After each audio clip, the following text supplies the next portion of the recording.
Thompson of IndieWire. I'd like to welcome Alba Rohrwacher.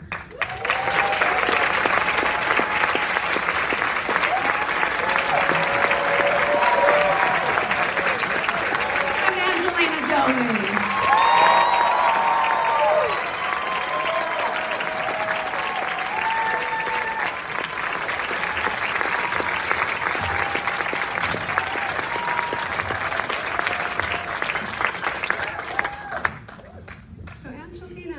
Jump in with a question about playing Maria.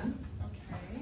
And playing Maria in all different ages, in all different presentations of Maria. It's like she has different characters wherever she goes. Talk about that. Okay. First of all, it's very exciting to be here. This is a wonderful, this is the family. Having these talks with all of you, feels like home, so thank you for being here.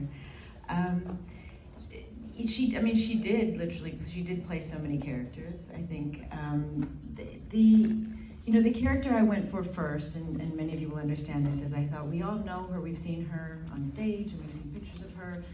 And when we did the camera test, I wanted to find the older her first, the her that was without everything else. And we found her glasses, and her little robe, and her little nightgown, and I found this very fragile Greek woman who had faith and loneliness, and I just loved her. I fell in love with her. And then I learned how she created characters on top of that, right?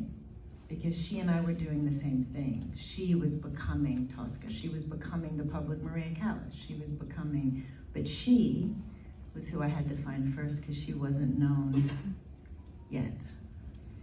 And she's also someone else when she's at home in this wonderful Paris apartment with you, Bruna. Talk about how that Maria interacted with you and what you were doing with her. Yes, hi everyone, thank you for having us.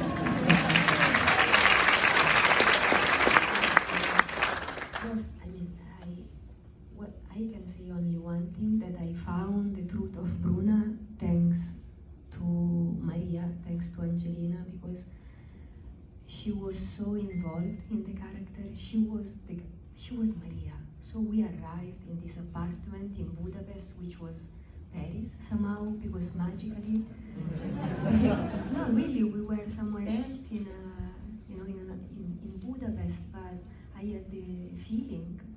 Are you agree with me? Because we were in Paris, and then I entered in this house and I found Maria Callas.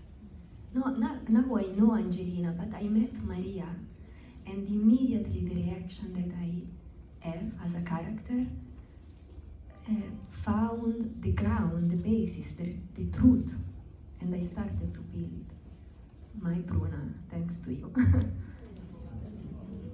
It's the truth.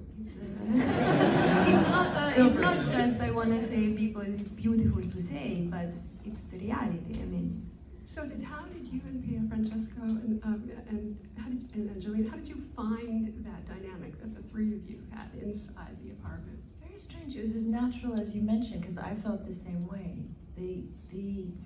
It was so wonderful to discover there when I read so much about how lonely Maria was and how much she'd been attacked from critics and life and people and alone, and then I realized she had Bruna, she had Francesco. They were there, and they were two people to this day. He's alive. He's never written a book about her, or told nasty things about her. They were friends, and I was so happy she had that. And then I met these two wonderful people, artists, but people who had that kind of love and support as people. And we became a family. And when I would have to do something really difficult, I would feel their support just not so dissimilar to the same relationship, right?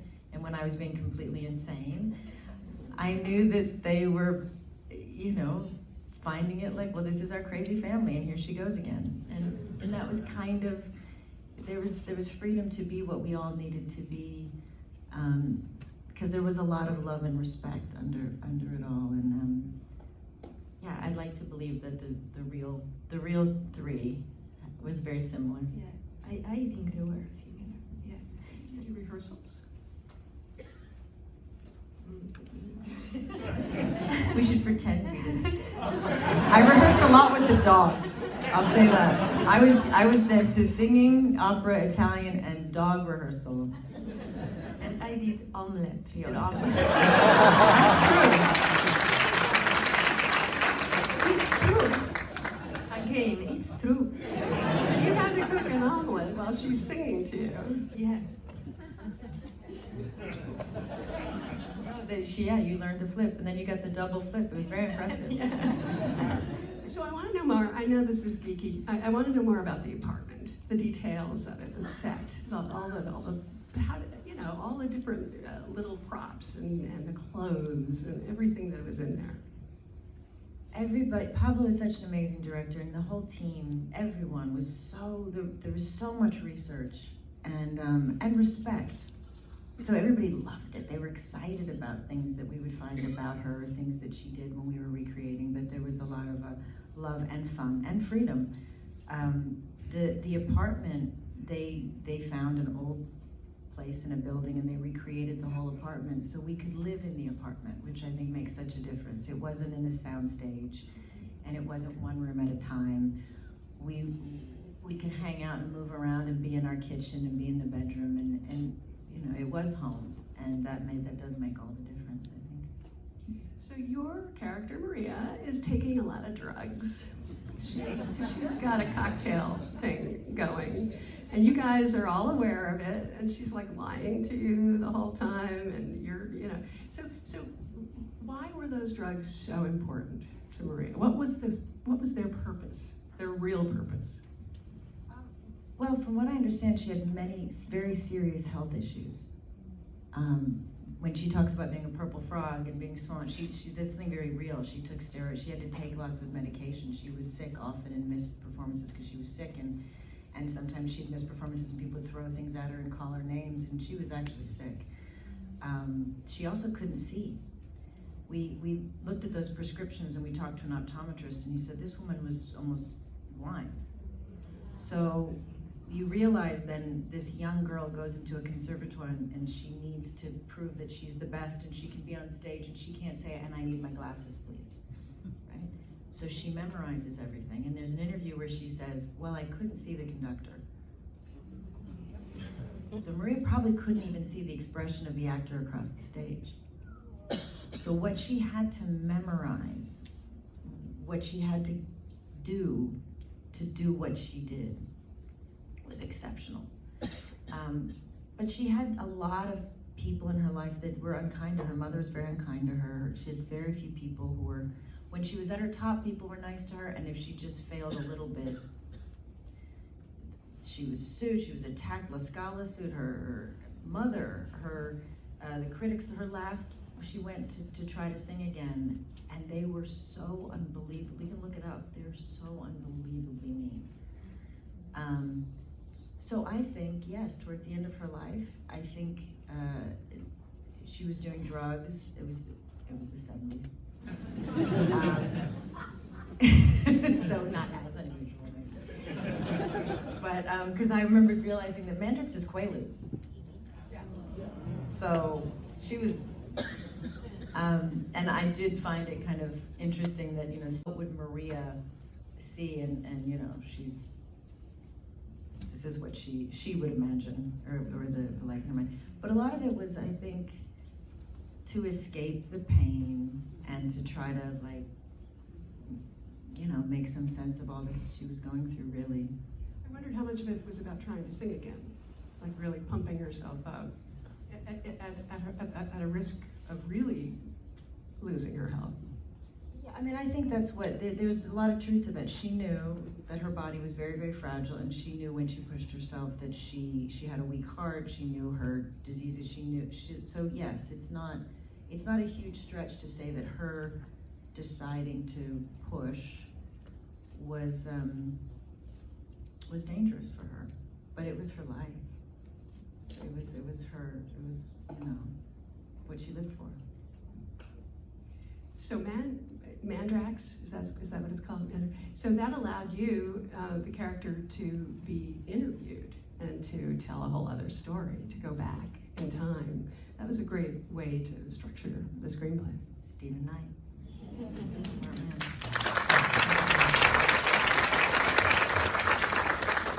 So how did Pablo approach you on the subject of having to sing?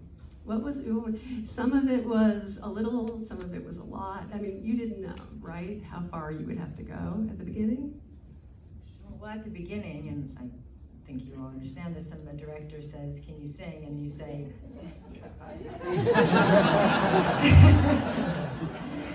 and then you think, God, I don't think I can sing, but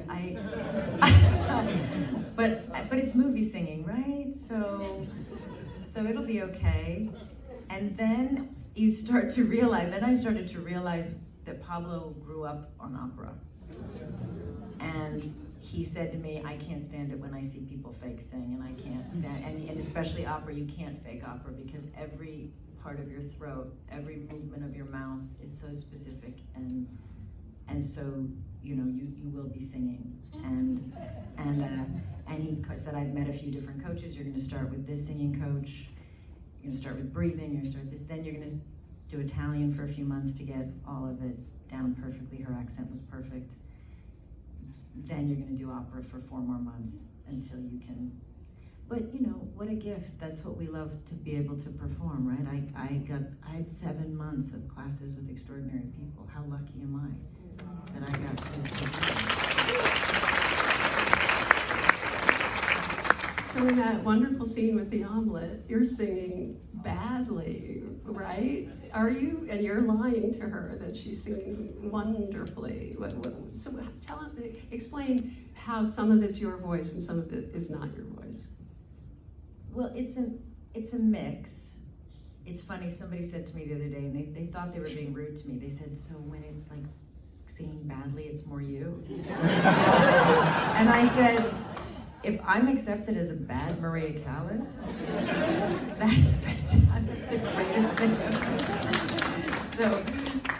So yes, it is more me when she's in these later stages of her life and not in her prime. But you know, so Sorry about that. No, it's like I said, I'm thrilled. But so it was a percentage. So we would mix it all together. They would mix it in post, but they said to me the only way to mix the voice, the only way to do this, which was also news to me as it would slowly happen, was because I thought, okay, I'll sing along with her and then I'll record like secretly in a box somewhere. And then they said, no, in order to get every breath, in order for it to match things, so you're gonna hear her. And you can hear the piano and you can hear things, but nobody else in the room can hear it. And the only thing they're gonna hear is you. And yeah, even when they're flipping omelets, you know, right? I had to just be singing to it was insane. It was so insane that it was every fear of mine, every insecurity, just there was nothing you could do, and you just have to jump, so. So you got to sing full arias, right?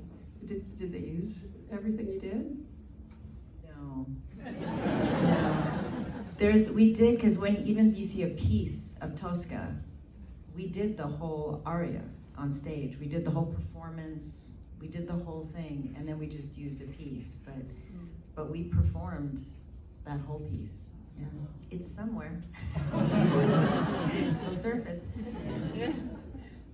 So, what was your relationship to opera? Well, both of you. How much opera did you like? I love opera, and I know opera, of course. I'm Italian, and so you know. So, and for us it's easier because we understand also the text very well, mostly, you know, because most of opera is in Italian. But through and thanks to the movie, I discover more layers of, you know, operas, and especially I discovered, you know, behind the artist, I discovered the person that Maria was, because I just told you I was in Greece 1 week ago, and by chance the window of my hotel was in front of Maria Callas Museum, and for me it was like unbelievable, because it's impossible. What life is so strange. But then I realized how Maria Callas is still alive. You know, everyone knows her, especially in Greece and in Italy too. But they don't know the woman. They know the icon, the artist, you know, and so was for me. And now I know very, very well a person.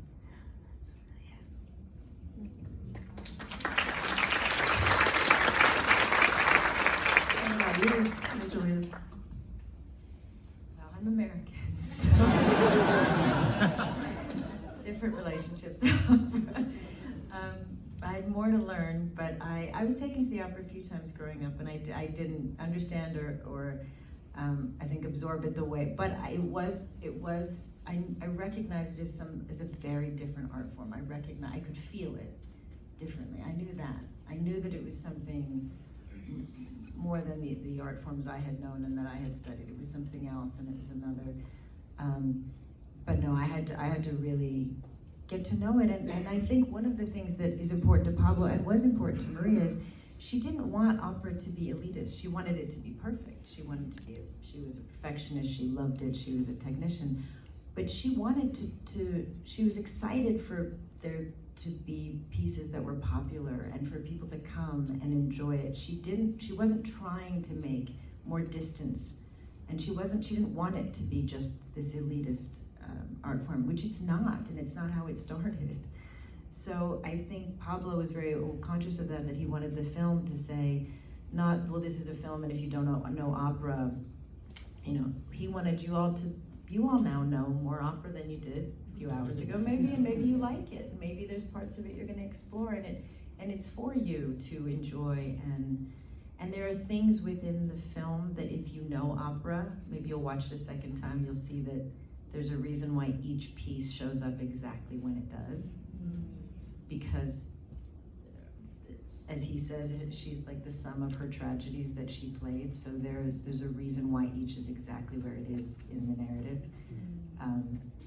But really, I think it's something just to listen to more, to allow more into our lives. It's extraordinary, and it lifts you somewhere that not all music does.